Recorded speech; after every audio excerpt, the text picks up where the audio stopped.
और अब समाचार विस्तार से। अमरावती कृषि बाजार समिति में पिछले 4 दिनों से मूंगफली की आवक शुरू हो गई है। पहले दिन मूंगफली का भाव 7,000 से 7,500 रुपये प्रति क्विंटल था। इस बीच मूंगफली की आवक बढ़ने से चौथे दिन मूंगफली के दाम गिरकर 3,500 रुपये पर आ गए हैं। ऐसे में किसान हताश हो गए हैं और वे मंडी समिति से अपना माल वापस लेकर जाने के लिए विवश हैं। अमरावती के किसानों ने 4 माह पहले मूंगफली बोई थी। अब जब फलियां पूरी तरह भर चुकी है तो किसानों ने उचित और अच्छा दाम मिलने की उम्मीद में माल बेचने के लिए बाजार समिति का रुख किया।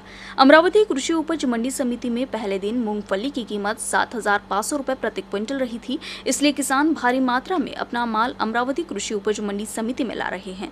लेकिन चौथे दिन कीमतों में अचानक आई गिरावट ने किसानों के लिए बड़ी समस्या खड़ी कर दी है। 7,500 रुपये की कीमत घटकर 3,500 रुपये ही रह गई है। दाम आधे से भी कम होने से किसान मायूस है। इस कीमत में उसकी प्रोडक्शन कॉस्ट तक नहीं निकल रही। अब किसान असमंजस में है कि माल बेचे या घर लौट जाए। माल ढोने की छटपटाहट, सामान को घर वापस लाने की जद्दोजहद किसान के आड़े आ गई है। कुछ किसान अमरावती कृषि बाजार समिति से अपना माल लेकर वापस ऐसे स्थानों पर जा रहे हैं जहां कम दाम पर बिना माल बेचे उन्हें अच्छी कीमत मिल सके। मला असं वाटते 7,000 रुपये भाव आहे, मला 6,000 रुपये मिळाले पाहिजे, पण 3 मी मागच्या वर्षी शेंग पेरली होती आणि यंदाही पेरली, तर 3 घेवालशिवाय चौथा घेवाल आहे नाही. त्याच्यामुळं मी या गोष्टीला परेशान आहे. पागदरात येईनं भाव केलेले राहते आणि आजही माझी शेंग 4,000 रुपये आणि 5,000 रुपये मागून राहिले. त्याच्यामुळं मी याले कोणाला जबाबदार ठराव हे आम्हाला समजत नाही. ते जबाबदार का आम्हाला ठराव कोणाला समजाव? शेतकरी जबाबदार आहे, आम्हीच जबाबदार आहे, पेरणारे जबाबदार आहे. अमरावती कृषि उत्पन्न बाजार समिति एक केंद्रीय स्थान है जहां किसान अपना माल बेचने के लिए लाते हैं, लेकिन इस मार्केट कमेटी में मूंगफली का सबसे कम दाम दिया जा रहा है। इन गिरते दामों का जिम्मेदार कारोबारी को माना जा रहा है। दरअसल मंडी के व्यापारी आपस में मिलकर कीमत तय करते हैं और किसानों को कम कीमत पर माल बेचने के लिए मजबूर करते हैं। आम्ही भुईमुंग आमच्या शेतातला आणला विक्री करता मार्केटमध्ये. सर्व आजूबाजूच्या जिल्ह्यामधले भाव पाहून विचार केला, कार्टिंगचा खर्च वाचतो ना, कमी चांगले भाव आपल्याला मार्केटमध्ये भेटन. मार्केटमध्ये आल्यावर असं लक्षात आलं की सर्वात कमी भाव अमरावती मार्केटमध्ये शेंगांना भेटून राहिले. मोजून 3 व्यापारी येतात, 3च व्यापारी, आणि 3 व्यापारी एकामेकाच्या कानात काय भाव ठरवतात काय माहीत भुईमुंगाचे, आणि तिघांचे रेट एकच होतात तेव्हा 2 मिनिटात. आणि कोणत्या शेंगेला किती भाव द्यायचा हे ते पहिलेच ठरवलेले असते. एक माणूस पहिले समोर पाठवून देते, भाव पावायला लावते आणि त्याच भावात तो माल ठरवून बरोबर तो त्या ठियाजवळ येतो आणि त्याला तो भाव मिळतो बरोबर. आता काटा करत माझा काटा चालू असताना मला त्यांनी काटा करायचे पैसे मागितले. म्हणजे मी वेगळे पैसे देऊ, भुईमुंगाचे भावही मी पाळून तुमच्यापासून तुम्हाला माल विकू, आणि आता तुम्ही मला काट्याचे पैसे मागून राहिले. हे कितपत योग्य आहे? आणि हे दरवर्षी असं सतत होऊन राहिलं अमरावती कृषी उत्पन्न बाजार समितीत. डायरेक्टर काय करतात? डायरेक्टर शेतकऱ्यातून निवडून गेले की राजनीतीतून निवडून गेले, त्यांनी ठरवलं पाहिजे. आता याचा जर न्याय नसेल भेटत तर याच्यापुढं अमरावती मार्केटमध्ये भुईमुंगाचा मालांना बंद करावं लागेल. जिल्ह्याचं ठिकाण आहे असं वाटतं भाव भेटन. हेच जर दयनीय अवस्था प्रत्येक शेतकऱ्याची अशीच होऊन राहिली. दरवर्षी हेच हाल आहे आमचे. 4.5 महिने 110 दिवस त्या पिकाजवळ झोपतो ना आम्ही, रात्री रानडुकराची वाट पाहतो ना. कृषी उत्पन्न बाजार समिती पण आम्हाला असं वाटते की या व्यापाऱ्यांच्या सोबत आहे, ही शेतकऱ्यांसोबत नाही. याच्या पहिलेचे डायरेक्टर होते तेही, आणि आता सध्या पण परिस्थिती आमची तीच आहे.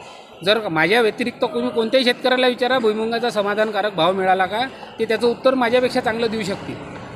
सर्वांचे तेच हाल आहे, मी काही वेगळा नहीं बोलत आहे. बाजार समिति के चुनाव के बाद नवनियुक्त अध्यक्ष हरीश मोरे ने पदभार ग्रहण कर लिया है। नए अध्यक्ष किसान हैं और किसानों की पीड़ा को भली भांति समझ सकते हैं, इसलिए मंडी समिति में किसानों की लूट पर लगाम कसने में सफल होते हैं या नहीं, इस पर सबकी नज़र है। Arun Joshi, UCN news, Amravati. अमरावती जिले में पिछले 2 सप्ताह से तापमान 45 डिग्री सेल्सियस पर पहुंच गया है। इससे जल स्रोत भी प्रभावित हुए हैं। सिंचाई परियोजनाओं से वाष्पीकरण के कारण जल संग्रहण में 12% की कमी आई है। वर्तमान में जिले की 54 परियोजनाओं में 40.12% पानी बचा है। अमरावती जिले में एक बड़ा 7 मध्यम और 46 लघु परियोजनाओं में एक सप्ताह के भीतर जल संग्रहण में 12% की कमी आई है।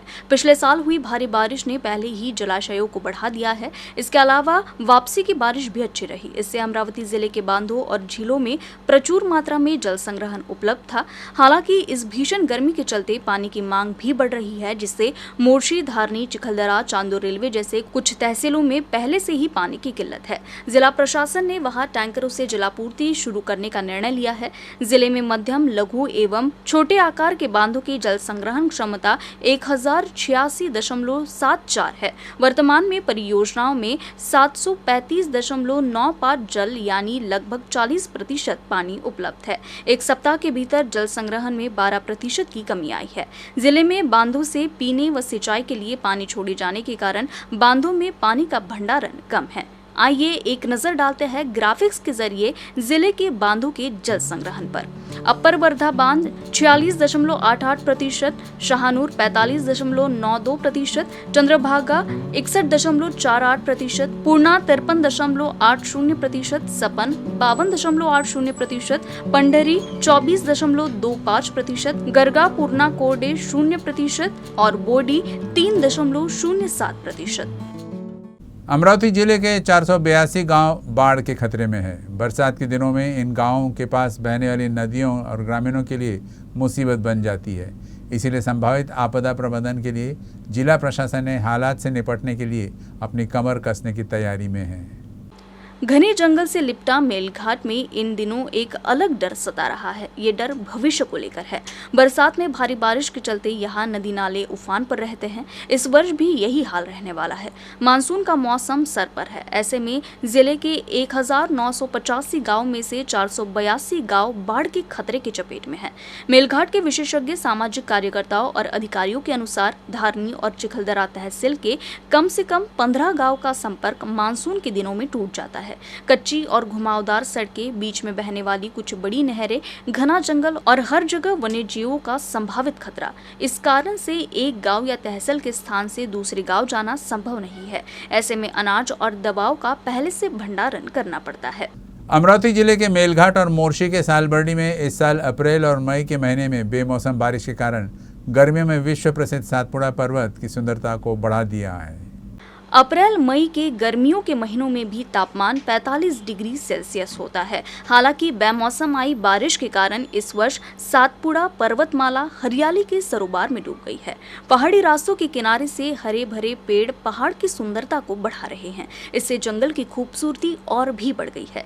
सालबर्डी में 12 महीने स्कूली छात्रों सहित पर्यटकों की भारी भीड़ रहती है। साथ ही प्रकृति का यह मनमोहक नजारा हर किसी को अपनी ओर आकर्षित कर रहा है।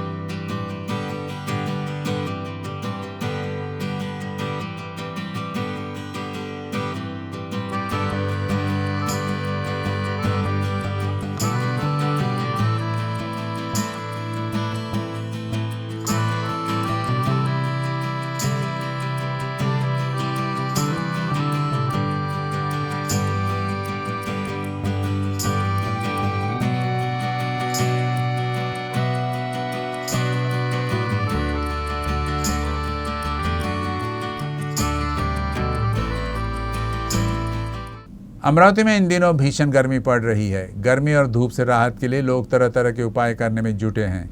इस बीच शहर में भरी गर्मी में एक शख्स बीच रास्ते पर ही अपनी बाइक पर ही नहाने लग गया। इस पूरे वाकये का वीडियो भी अब सामने आया है, जिसे सोशल मीडिया पर खासा पसंद किया जा रहा है। आप भी ये वीडियो देखें।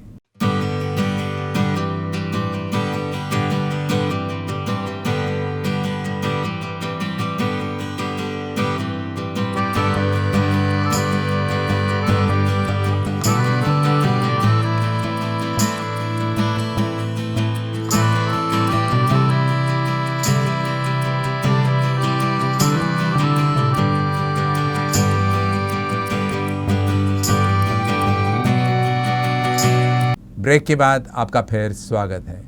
बारात की बात करें तो जहन में घोड़े पर सवार दूल्हे की तस्वीर सामने आती है, लेकिन अमरावती जिले के तिवसा के लोगों ने एक अलग बारात का अनुभव किया। एक दूल्हे की नहीं बल्कि एक दुल्हन की बारात। माता पिता ने अपनी बेटी की बारात निकालने का फैसला किया, जिसके बाद पूरा इलाका इस जश्न में शामिल हुआ। आप भी ये वीडियो देखिए।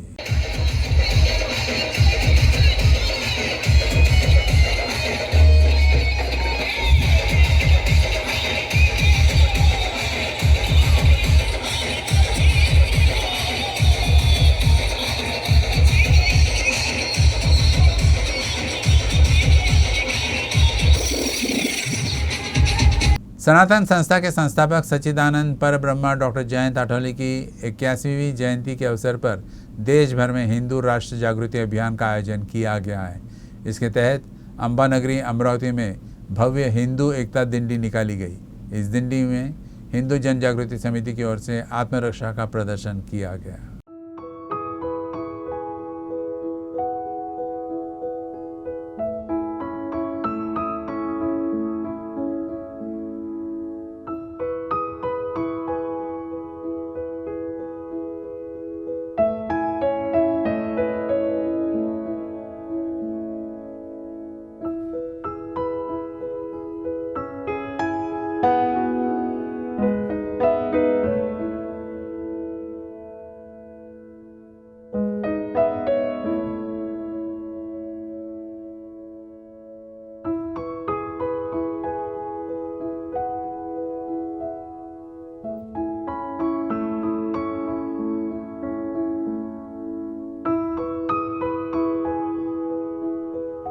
भाग घेऊ शकलो आणि माझ्या सर्व हिंदू बांधवांनी मला या ठिकाणी पवित्र होण्याची संधी मिळाली। मी सर्वांना या अगोदर या शुभ कार्याच्या पवित्र कार्याच्या शुभेच्छा देतो आणि ज्या पद्धतीनं हा प्रोग्राम हे आयोजन केलं गेलं आहे अत्यंत चांगलं आयोजन आहे। अशा आयोजनाची आज गरज आहे आणि गौमातेचं रक्षण करण्यासाठी नुकतंच काही दिवसाअगोदर एक रॅली निघाली होती। आपल्या हिंदू धर्मात 33 कोटी देव फक्त आपल्या गायीच्या पोटात असतात। एका गायीच्या पोटात आपल्याला 33 कोटी देवाचं दर्शन होतं। त्यामुळे आपल्यासाठी किती पवित्र मैं देता हूँ, उनका अभिनंदन करता हूँ और हम लोग हमारी केंद्र सरकार से निवेदन करेंगे कि वो जल्द ही गौ माता को राष्ट्रमाता घोषित करे और जितने भी है गौ माता के कत्ल पर कड़ा निर्बंध लगाया जाए और जल्द से जल्द इस देश को हिंदू राष्ट्र घोषित किया जाए। अमरावती जिले में इन दिनों भीषण गर्मी है। इस बीच जिले में मई की भरी गर्मी में पूर्णा नदी में बाढ़ आ गई। दरअसल चांदूर बाजार तहसील में पूर्णा नदी बांध का काम होने से पानी छोड़ा जा रहा है। डैम के 9 गेट 10 सेंटीमीटर खोल दिए गए हैं। इसीलिए कई वर्षों के बाद गर्मियों में पूर्णा नदी उफान पर है। तालुका के नागरिकों के पास पीने का पानी खत्म हो गया है और नागरिकों में खुशी का माहौल है। धुरंधर करियर पॉइंट एकेडमी द्वारा छात्रों का सम्मान किया गया। इस अवसर पर अमरावती में विशेष समारोह का आयोजन किया गया जिसमें बड़ी संख्या में छात्र उपस्थित थे। शनिवार को संत ज्ञानेश्वर सांस्कृतिक भवन मुर्शी रोड अमरावती में धुरंधर करियर पॉइंट एकेडमी ने नवचयनित विद्यार्थियों के साथ साथ पूर्व छात्रों के मार्गदर्शन मेलावा का आयोजन किया गया, जिसमें कैसर खालिद साहब को मार्गदर्शक प्रेरक वक्ता के रूप में आमंत्रित किया गया था।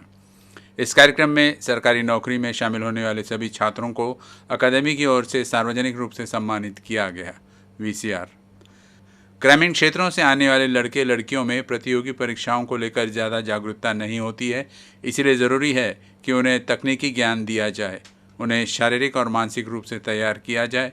धुरंधर करियर अकादमी का काम आर्थिक रूप से कमज़ोर छात्रों को प्रतियोगी परीक्षाओं की तैयारी के लिए पुणे, मुंबई जैसी जगहों पर जाने सक्षम छात्रों की मदद करके सरकारी नौकरी पाने का मार्ग प्रशस्त करना है। अकादमी में आने वाले अधिकांश बच्चे आर्थिक रूप से बहुत पिछड़े होते हैं और अकादमी लगातार उन्हें हर तरह की रियायतें देने की कोशिश कर रही है। कई छात्रों को इस स्थान पर मुफ्त में और कुछ छात्रों को मामूली शुल्क पर प्रतियोगी परीक्षा का पाठ पढ़ाया जाता है। संस्था के अब तक 5000 से अधिक बच्चे पुलिस, सेना, BSF, CRPF, वन और रेलवे, लेखा, तलाटी, क्लर्क और अन्य प्रशासनिक विभागों में काम कर रहे हैं। करियर पॉइंट अकादमी मार्फत 1 से 10 ते 1 से 15 विद्यार्थ्यांची निवड झाली। 10 ते 15 विद्यार्थी वेटिंगमध्ये आहेत। तसेच विद्यार्थ्यांची निवड झाल्यानंतर त्यांचा सत्कार, त्यांचा उत्साह वाढवण्यासाठी घेण्याचा एक मानस होता, तो पूर्ण करण्याच्या उद्देशाने सोबतच अकादमीला गेल्या 20 वर्षापासून जुळलेल्या विद्यार्थ्यांचा माझ्यासोबत संवाद साधण्याचा एक उद्देश होता। आजी माझी विद्यार्थी एकत्र यावे आणि नवीन गावातील ग्रामीण भागातील गरीब मुलांना प्रेरणा मिळावी या उद्देशाने विद्यार्थी तसेच पालक यांना मी निमंत्रित केले आणि त्यांचा उत्साह वाढवण्याच्या उद्देशाने महाराष्ट्राचे इन्स्पेक्टर जनरल ऑफ पोलीस आदरणीय कैसर खाली साहेब यांचं एक मनोबल उंचावण्याच्या उद्देशाने मोटिवेशनल लेक्चर या निमित्ताने मी ठेवलं। हा या कार्यक्रमाचा मुख्य उद्देश होता। आजपर्यंत करिअर पॉईंट अकादमीमार्फत 5,000पेक्षा अधिक विद्यार्थ्यांची शासकीय सेवेमध्ये निवड झाली। यामधले जवळपास 60 ते 70% विद्यार्थी अत्यंत गरीब आणि आर्थिकदृष्ट्या मागासलेल्या स्थितीमध्ये आहेत, परंतु अशा विद्यार्थ्यांना नोकरीवर निवड होण्यासाठी बऱ्याचशा साधनांची गरज असते। ही साधने गावात उपलब्ध होत नाहीत। ती साधने मी अत्यंत कमी दरात या सर्व विद्यार्थ्यांना उपलब्ध करून देतो, त्यामुळे त्यांचा फायदा होतो। प्रसंगी काही कौटुंबिक आणि सामाजिक समस्या असतात, त्यासाठी विद्यार्थ्यांसोबत संवाद साधून त्यांचं मनोबल उंचावण्याचा सुद्धा मी प्रयत्न करतो। त्याचा परिणाम असा होतो की अनेक विद्यार्थी आपल्या मार्गातील अडथळे दूर करून नव्या जोमाने तयारी करतात आणि त्यांचे सिलेक्शन होते। अकोला के जूने शहर के कुछ हिस्सों में 13 मई की रात पथराव कर वाहनों में तोड़फोड़ की गई, जिसमें एक व्यक्ति की मौत हो गई थी। इस घटना के 2 मुख्य सूत्रधारों को गिरफ्तार कर लिया गया है और अदालत ने उन्हें 5 दिन की पुलिस हिरासत में भेज दिया। पुलिस अधीक्षक संदीप घुगे ने जिला परिषद अधीक्षक कार्यालय में आयोजित पत्रकार वार्ता में ये जानकारी दी। ये विवाद इंस्टाग्राम पर चैटिंग को लेकर खड़ा हुआ और उसी से ये पथराव और आगजनी की गई थी। ये चैट 12 मई की आधी रात के आसपास हुई थी। इसके बाद सारी तैयारी कर भीड़ ने जूने शहर में हंगामा किया। पुलिस अधीक्षक संदीप घुगे ने कहा कि इसके पीछे 2 असली चेहरे सामने आए हैं और उन्हें गिरफ्तार कर लिया गया है। पूरे मामले में अब तक 148 आरोपियों को गिरफ्तार किया जा चुका है। उन्होंने कहा कि आरोपी पुलिस हिरासत में हैं और हिरासत में उससे कुछ अहम सबूत हासिल किए जा रहे हैं। इसमें सामने आया है कि मुख्य 2 लोगों ने अवैध गिरोह के साथ मिलकर साजिश रची थी। इसके सबूत भी सामने आए हैं। लिहाजा पुलिस अधीक्षक संदीप घुगे ने बताया कि आरोपी के खिलाफ सख्त कानूनी कार्रवाई की जा रही है। इस पत्रकार वार्ता में अतिरिक्त पुलिस अधीक्षक मोनिका राउत, स्थानीय अपराध शाखा के प्रमुख संतोष महल्ले मौजूद रहे। दिनांक 13 मे 2023 रोजी अकोला शहरामध्ये जो जातीय तणाव तयार झालेला होता, त्या पार्श्वभूमीवर पोलिसांनी तातडीनं पावलं उचलत सर्वप्रथम दंगल नियंत्रणात आणली। शहरामध्ये संचारबंदी लागू करण्यात आली होती। तसंच काही काळासाठी इंटरनेट सेवासुद्धा खंडित करण्यात आली होती, जेणेकरून कोणताही चुकीचे मेसेज प्रसारित होऊ नयेत, लोकांमध्ये कोणतेही कन्फ्युजन तयार होऊ नये व भीतीचं वातावरण तयार होऊ नये। त्यानंतर पोलिसांनी या दंग्याची घटना कारणीभूत होती 2 व्यक्तींमध्ये इंस्टाग्रामवर जो चॅट झालेला होता, त्या प्रकरणी पोलिसांना महत्त्वाचे धागेदोरे हाती लागलेले आहेत।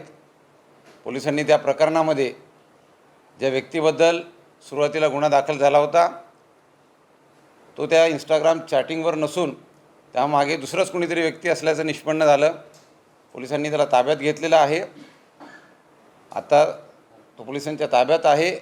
कस्टडी आम्हाला मान्य कोर्टाकडून मिळालेली आहे।